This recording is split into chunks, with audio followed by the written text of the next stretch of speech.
Pada waktu itu Yesus memandang murid-muridnya lalu berkata, "Berbahagialah hai kalian yang miskin, karena kalianlah yang mempunyai kerajaan surga.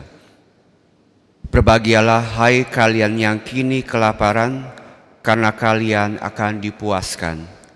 Berbahagialah hai kalian yang kini menangis, karena kalian akan tertawa.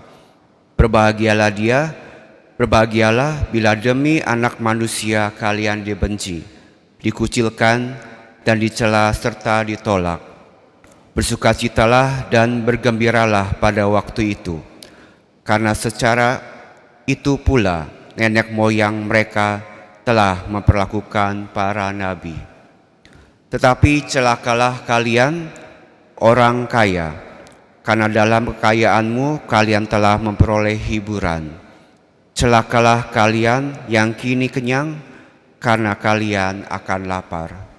Celakalah kalian yang kini tertawa, karena kalian akan berduka cita dan menangis. Celakalah kalian jika semua orang memuji kalian, karena secara itu pula nenek moyang mereka telah memperlakukan nabi-nabi palsu." Demikianlah sabda Tuhan. Terpujilah Kristus. Hari ini gereja memperingati Santo Yohanes Chrysostomus. Ya, Chrysostomus atau Chrysostom artinya golden mouth atau mulut emas.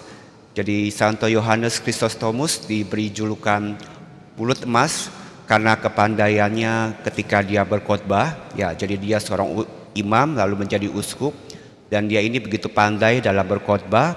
Homili-homilinya itu begitu mengena dan banyak disukai orang, sehingga dia dijuluki sebagai imam atau uskup yang bermulut emas karena kata-katanya sungguh indah dan sungguh penuh arti dalam berkhotbah.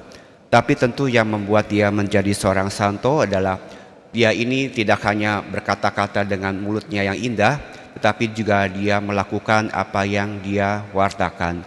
Jadi dia hidup menurut apa yang dia wartakan, dia mewartakan kebenaran, dan ia pun menghidupinya dalam hidupnya sehari-hari.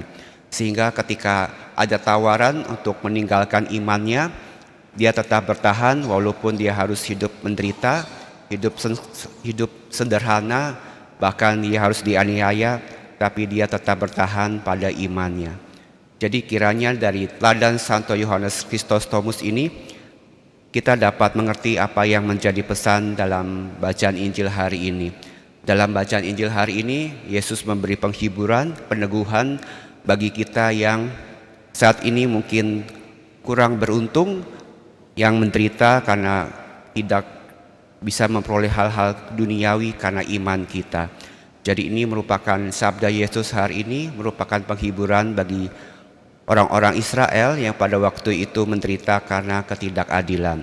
Dan sebaliknya, sabda Yesus ini juga merupakan kecaman bagi ahli Farisi, imam-imam kepala yang hidupnya dalam kemewahan dan tidak mewartakan dan tidak melakukan apa yang mereka wartakan.